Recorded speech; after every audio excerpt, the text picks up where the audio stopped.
Ronnie Cowan. Thank you very much, Mr Speaker. George Robertson, Labour Shadow Scottish Secretary in 1997, told Brian Taylor of the BBC that devolution would kill the SNP stone dead, and it was imagined that the consequences would surely be that at Westminster Labour would continue to return a substantial number of MPs from Scotland.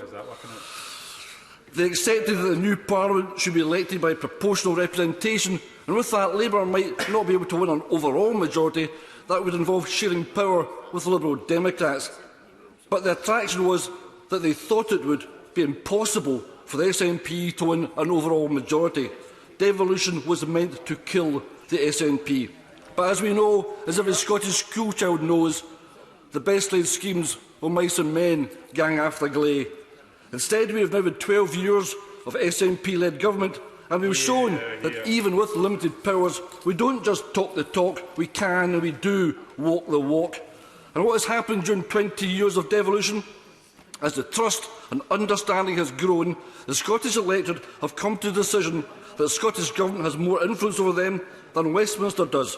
As a result, turnouts at Holyrood elections are higher than Westminster elections. And when asked how Scotland should be governed, the response of a 20-year period has grown to show that independence is now favoured over devolution.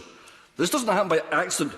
This is a result of considerate and compassionate governance. And most recently, Holyrood has not been paralysed with the Brexit process. It has continued to legislate, passing 9 bills in the last 2 months, including bills to tackle fuel poverty, create a new social security system with dignity and respect at its heart, reform our justice system, raising the age of criminal responsibility and extending the presumption against short sentences, extending social care to under 65s who need it through the Franks Law, enshrining safe NHS staffing in law. All of this, while Westminster has ground to a halt, the SNP government at Holyrood has been getting on with the day job.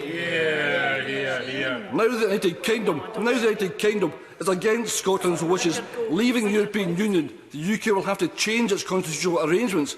As the UK government has made clear, the current devolution settlements were created in the context of the UK's membership of the EU. And this is what has prompted the power grab.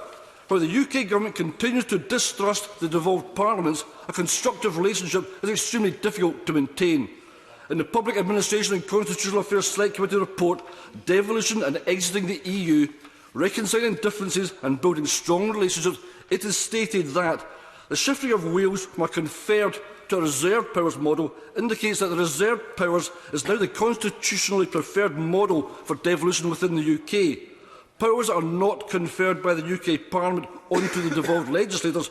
Rather, particular matters are reserved to the UK Parliament and all other areas devolved. It is time for the UK Government to recognise that.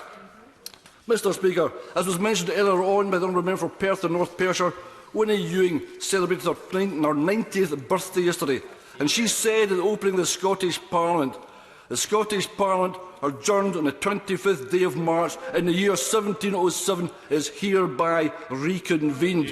If you're Scottish and a Democrat, that should make the hairs on the back of your neck stand up, because they're far more than just words. They're words dripping with purposeful intentions. Because devolution isn't just about building a building or the government within it. It's a spirit, a belief, a self-belief. It's about power. It's about who has the power to define the present and the future of a nation. And what we are really asking is, who gets to decide what is best for Scotland? And why should the people of Scotland settle for a supporting role in that when we are big enough, rich enough and smart enough to play the lead?